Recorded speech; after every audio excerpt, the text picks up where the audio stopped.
नमस्कार दोस्तों, मेरा नाम है इस्माइल और इस्माइल स्टडी में आपका स्वागत है। आज हमारा टॉपिक है बीए का फर्स्ट ईयर का एनवायरमेंटल का जो सेकंड चैप्टर है पारिस्थितिक तंत्र, जो इग्नू और ड्यू के सिलेबस से है और यह पार्ट 1 है। इसके 4 पार्ट बनेंगे और चारों पार्ट आपको धीरे धीरे यानी कि कल और परसों में आपको अपलोड कर दिए जाएंगे। इस चैप्टर में हम मुख्य 4 टॉपिक को लेंगे। पहला है पारिस्थितिक तंत्र क्या है, पारिस्थितिक तंत्र की परिभाषा क्या है, तीसरा है पारिस्थितिक तंत्र की विशेषता और चौथा है सबसे बड़ा पारिस्थितिक तंत्र जीवमंडल की चर्चा करेंगे। चलिए तो शुरू करते हैं। पारिस्थितिक तंत्र क्या है? हम पारिस्थितिक तंत्र को इकोसिस्टम भी कहते हैं, ठीक है। जैसा कि आप जानते हैं कि आप और हम पृथ्वी के एक निश्चित भाग में रहते हैं जहां पादप यानी कि पेड़ पौधे और हमारे समेत सभी जंतु जीवन, भोजन, जल, आश्रय का मतलब गुफाएं वगैरह, मकान और साथियों के लिए एक दूसरे के साथ संबंध विकसित कर लेते हैं। इसे ही पारिस्थितिक तंत्र या इकोसिस्टम कहते हैं। दूसरा टॉपिक है पारिस्थितिक तंत्र की परिभाषा। इसकी परिभाषा क्या है? एक पारिस्थितिक तंत्र यानी कि इकोसिस्टम को किसी इकाई या एक जैव तंत्र को जैव के रूप में परिभाषित किया जा सकता है जिसमें सभी जीव सम्मिलित होते हैं जो एक साथ किसी नियत क्षेत्र में भौतिक पर्यावरण यानी कि अजैविक घटक के साथ मिलकर कार्य करते हैं। जैविक समुदाय जिसमें कि ऊर्जा का प्रवाह निर्धारित जैविक संरचनाओं तक अजैविक भागों के बीच होता है। अगला पॉइंट है हमारा पारिस्थितिक तंत्र की विशेषताएं। इसकी कितनी विशेषताएं है? पारिस्थितिक तंत्र की 2 विशेषताएं हैं। पहला है संरचनात्मक विशेषताएं और दूसरा है क्रियात्मक विशेषताएं। आइए हम पहले पढ़ लेते हैं संरचनात्मक विशेषताएं। इकोसिस्टम यानी कि पारिस्थितिक तंत्र के संरचनात्मक आयाम का अर्थ उन सभी तत्वों से है जो एक इकोसिस्टम को बनाते हैं। यानी कि एक उन आयामों से मतलब है जो एक इकोसिस्टम यानी कि पर्यावरण को बना के रखते हैं, जैसे कि व्यक्ति और पादप तथा जंतु के समुदाय तथा पारिस्थितिक तंत्र में उपस्थित अजैविक कारक संरचनात्मक घटकों में सम्मिलित है। इसी बीच में हमने 2 पॉइंट दे रखे हैं, अजैविक घटक और दूसरा है सजैविक घटक। अजैविक घटक को निर्जीव घटक भी कहा जाता है। इसको 3 पॉइंट में बांटा गया है। अकार्बनिक यौगिक यानी कि कार्बन, नाइट्रोजन, कार्बन डाइऑक्साइड, जल आदि इसमें आते हैं। दूसरा है कार्बनिक यौगिक जिसमें प्रोटीन, कार्बोहाइड्रेट, लिपिड जो अजैविक को जैविक आयामों से जुड़ता है। तीसरा पॉइंट है इसमें जलवायवीय घटक यानी कि प्रणालियाँ। तापमान इसमें आता है तापमान, आर्द्रता, प्रकाश और स्थलकृतीय जो जमीन वगैरह होते हैं। दूसरा पॉइंट है बी सजीव घटक। सजीव घटक को जैविक घटक भी कहा जाता है। इसके भी 3 पॉइंट है। उत्पादक यानी कि जो पादप, पेड़ पौधे जो खुद को स्वयं अपना भोजन खुद बनाते हैं। और दूसरा है उपभोक्ता यानी कि उपभोक्ता जो वो होते हैं जो मतलब दूसरे के ऊपर डिपेंड रहते हैं। मतलब बकरी हो गया, वो क्या करते हैं कि पत्तों को खाते हैं। वो उसी तरह से मतलब प्राथमिक इसके उपभोक्ता में आ जाता है प्राथमिक, द्वितीय और तृतीयक, ठीक है। प्राथमिकता का मतलब होता है जो वो पादप को खाते हैं, पेड़ पौधों को, फिर उनको बकरी को कोई और जानवर खा जाता है, उन जानवर को कोई और खा जाता है, यानी कि ऐसे चैन चलता रहता है। तीसरा है अपघटक यानी कि मृतपोषी, यानी कि इन दोनों के जो जीवन काल जो जब समाप्त हो जाता है उसमें आ जाते हैं मृतपोषी। इसके बारे में हम डिटेल से जानेंगे, यानी कि जैविक घटक और अजैविक घटक के बारे में अगला जो चैप्टर जो बनेगा, जो पार्ट बनेगा उसमें डिटेलिंग जानेंगे इसके बारे में, ठीक है। हम कहाँ थे? संरचनात्मक विशेषता हो गया है और दूसरा जो है क्रियात्मक विशेषता क्या है? क्रियात्मक आयामों का अर्थ है उन सभी प्रक्रियाओं और परस्पर क्रियाओं से है जिन्हें इकोसिस्टम में जीवों द्वारा किया जाता है। जैसे पहला है ऊर्जा चक्र, आहार श्रृंखला, विविधता यानी कि जीवों के बीच परस्पर संबंध, फिर पोषक चक्र, जैव भू भू रासायनिक चक्र, फिर अनुक्रमण। उम्मीद करता हूँ कि ये टॉपिक आपको समझ में आ गए होंगे। और अगला टॉपिक है सबसे बड़ा पारिस्थितिक तंत्र यानी कि जीवमंडल। इसको हम समझने के लिए फिर से क्वेश्चन का ही प्रयोग करेंगे कि जीवमंडल क्या है। प्रश्न से ही शुरू करेंगे। जीवमंडल, जिसे पारिस्थितिक मंडल भी कहा जाता है यानी कि इकोस्फीयर भी कहा जाता है, पृथ्वी, जल तथा वायुमंडल का वह भाग है जिसमें अनेक अपेक्षाकृत छोटे पारिस्थितिक तंत्र होते हैं और प्रचलन करते हैं। यानी कि जीवमंडल जो बना है ना, वो हमारे पृथ्वी के जो है जल, वायु तथा भूभाग से मिल करके, तीनों को मिला करके जो एक इकाई बनती है, वो बनती है क्या? जीवमंडल, जिसमें हम सरवाइव करते हैं। जीवमंडल के 3 अनुमंडल हैं यानी कि सब डिवीज़न है। पहला है थलमंडल यानी कि भूमि हो गया, दूसरा है जलमंडल यानी कि पानी हो गया, तीसरा है वायुमंडल जो आकाशगंगा वायु हो गया हमारे।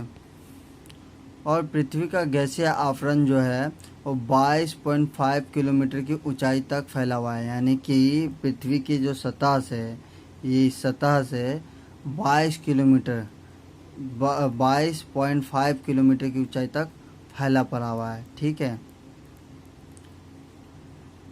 देखो जीवमंडल पे ना कुछ मैंने पॉइंट्स बनाए हैं, काफ़ी ज़्यादा पॉइंट्स है, तो उसे एक्सप्लेन करना थोड़ा सा टाइम लग जाएगा, यानी कि वीडियो थोड़ा लॉन्ग जाएगा, तो कोई दिक्कत नहीं है, वो मतलब समझ में आ जाएगा, आपको पूरी तरीके से आप समझ जाओगे जीवमंडल क्या है।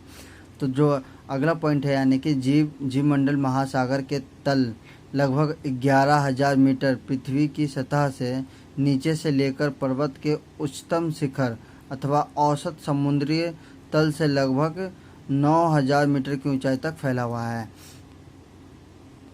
यानी कि कहने का मतलब ये है कि जीवमंडल जो महासागर के तल लगभग 11,000 मीटर पृथ्वी की सतह से, यानी कि जो ये समुद्र तल ये है, यानी कि समुद्र तल, इसके निचली जो है सतह से, यहाँ से लेकर के और यानी कि पहाड़ के शिखर तक, यानी कि पर्वत के शिखर तक, यानी कि इस जगह तक 11,000 मीटर तक जीवमंडल फैला हुआ है। ठीक है, और एक बात ये भी और कह रहा है कि समुद्र तल से पहाड़ की चोटी तक, यानी कि जो सबसे बड़ी पहाड़ है जो है वहाँ तक 9,000 मीटर तक जीवमंडल फैला पड़ा हुआ है। यानी कि यहाँ से लेकर यहाँ तक मतलब आपको सारे मतलब सुविधा जैसा हवा, ऑक्सीजन आपको प्रोवाइड हो जाता है, मतलब मिल जाता है। अगला पॉइंट है, इस जीवमंडल में रहने वाले सबसे ज़्यादा संख्या में समुद्र के नीचे और समुद्र के ठीक ऊपर रहते हैं। यानी कि इस जीवमंडल में रहने वाले जो सबसे ज़्यादा प्राणी है ना, वो समुद्र के जस्ट नीचे और समुद्र के जस्ट ऊपर में ज़्यादातर रहते हैं।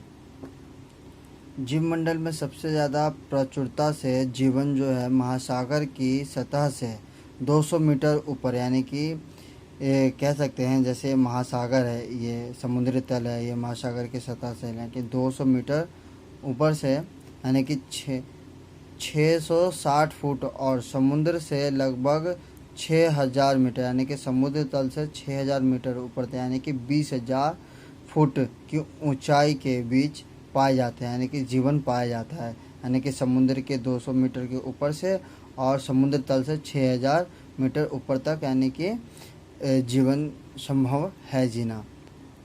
अगला पॉइंट है, सजीव जीव पूरे जीवमंडल में एक समान रूप से वितरित नहीं है। मतलब जो हमारे जो जीव है वह एक समान से वितरित नहीं है। मतलब कोई मान लो एक तरह से ये पूरी एक पृथ्वी है, तो एक प्राणी हर जगह नहीं रह सकता। जैसे अगर मान लो एक तरह से भेड़ बकरी है, वो उत्तरी अंटार्कटिका के पास तो जाकर नहीं रह सकता, निश्चित ध्रुव पे नहीं रह सकता ना, इसके लिए यहाँ पे रहने के लिए अलग ही जीव जंतु है। ये सब मतलब ये इस एरिया में जो है उत्तरी अंटार्कटिका हो गया, दक्षिणी अंटार्कटिका हो गया, ये सब में जीव जो है ना बहुत कम पाए जाते हैं। इसलिए ये कह रहा है कि जो सजीव जो है जीवमंडल में पूरी एक समान रूप से वितरित नहीं है। सिर्फ कुछ ही जीव जो है ध्रुवीय क्षेत्र में रहते हैं। मतलब कुछ ही जीव हो गए, पहाड़ी कुत्ते हो गए, मतलब वो जो ठंड के बर्फीले कुत्ते हो गए, या याक हो गए, ये सब मतलब उत्तरी ध्रुव में रहते हैं। जबकि उष्णकटिबंधीय वर्षा वनों में पादप और जंतुओं की अत्यधिक समृद्धि और विविधता पाई जाती है। यानी कि उष्णकटिबंधीय वर्षा वनों में, यानी कि जहाँ पेड़ पौधे और समान वातावरण जो रहता है, वहाँ पर ज़्यादातर जंतु और कई प्रकार के जंतु पाए जाते हैं और कई प्रकार के पेड़ पौधे भी पाए जाते हैं। ठीक है ना। सजीव, अगला पॉइंट है सजीव के लिए आवश्यक पोषक तत्व वायु, जल और मृदा से मिलता है और कहीं से नहीं। यानी कि जो सजीव है, जो मतलब जीव वगैरह जो हो गया, हम प्राणी हो गए, मानव हो गया, इन सबको जो पोषक जो होता है ना, महत्वपूर्ण पोषक जो होता है, वो वायु, जल और मृदा से मिलता है और कोई चारा नहीं है और कहीं से नहीं मिलता। अगला पॉइंट है जीव मंडल में पाए जाने वाले इन पोषक तत्वों को जीवन को जारी रखने के लिए बराबर पुनर्चक्रण होता रहता है। यानी कि जीव मंडल जो है, जीव मंडल में पाए जाने वाले सभी पोषक तत्वों को, यानी कि अगर मान लो पेड़ पौधे जो है एक बार अगर कट जाते हैं तो फिर उसको दोबारा मतलब उगा दिया जाता है। यानी कि उनका पुनर्चक्रण होता रहता है एक तरह से। ठीक है। तो मतलब कि यही कहना है कि मतलब ये अपने जो अपने इकोसिस्टम को बनाए रखने के लिए पुनर्चक्रण का एक महत्वपूर्ण योगदान है। यानी कि बार बार उसे रिसाइकिल करते रहते हैं। ठीक है। अगला पॉइंट है जीव मंडल के भीतर जीव के लिए आवश्यक ऊर्जा सूर्य से आती है। मतलब जो जीव मंडल के भीतर जीवन के लिए आवश्यक ऊर्जा, यानी कि जो हमारे मेन जो जो जीते हम, जिसके भरोसे, जिस ऊर्जा की वजह से, वो है क्या है, सूर्य से आती है। ठीक है। जिसके बगैर जीवमंडल नष्ट हो जाएगा। यानी कि सूर्य की रोशनी अगर पृथ्वी पे ना पड़े ना तो जीवमंडल एक तरह से ख़त्म है। समझे।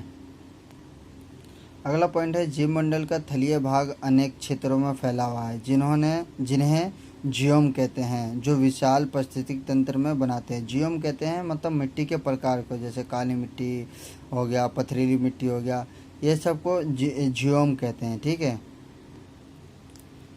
पृथ्वी के 1 दर्जन अथवा अधिक जियोम लाखों वर्गो किलोमीटर में फैला हुआ है। मतलब जो जियोम जो है मिट्टी के प्रकार हो गया, जैसे रेगिस्तान हो गया, सहारा रेगिस्तान हो गया, कितने किलोमीटर वर्ग किलोमीटर में फैला हुआ है। पहाड़ी इलाका हो गया, कितने वर्ग किलोमीटर में फैला हुआ है। तो मतलब यही कहना है कि पृथ्वी के 1 दर्जन अथवा अधिक जियोम लाखों वर्गो किलोमीटर में फैला हुआ है। कोई 2 जियोम जो मिट्टी एक जैसे नहीं होते, मतलब कोई 2 जियोम यानी कि मिट्टी एक जैसे नहीं होते। ठीक है। अगला पॉइंट है जलवायु किसी भी बायोम को सीमा और उनमें पाए जाने वाले पादपों और जंतुओं की प्रचुरता का निर्धारण करती है। यानी कि इस टॉपिक का कहने का मतलब ये है कि मतलब जो जलवायु जो है एक जो है जीव जंतु को या पादपों को एक लिमिटेड करके रखती है। यानी कि किसी को बढ़ने नहीं देती है, ना घटने देती है। एक लिमिटेड में, एक निर्धारित प्रचुरता में बनाए रखती है। आई होप कि उम्मीद करता हूँ कि आपको ये सारी टॉपिक समझ में आ, और ये वीडियो काफ़ी यानी कि 2 दिन के बाद अपलोड हो रहा है। और आई होप कि हर एक दिन पर डे एक वीडियो अपलोड करूँगा सिलेबस से रिलेटेड। और जल्दी ही हिस्ट्री और क्या कहते हैं political science, environmental, Hindi, English के सारे सिलेबस के मैं वीडियो अपलोड कर दूंगा। ओके। और हो सके तो जितना ज़्यादा इस चैप्टर को यानी कि इस चैनल को फैला दो और इस टॉपिक को ज़्यादा लोगों के पास पहुंचा दो, जिससे उन लोगों को भी मतलब सिलेबस कवर हो जाए। ठीक है। और चैनल को सब्सक्राइब कर दो और कमेंट ज़रूर करना। अगर कोई सजेशन हो तो प्लीज़ सजेशन दो, क्योंकि मैं उस सजेशन को इसमें ऐड करके और इनमें अपडेट करके वीडियो आपको पास भेजूँ मैं। ओके, अपलोड करता रहूँ। ठीक है। Thank you.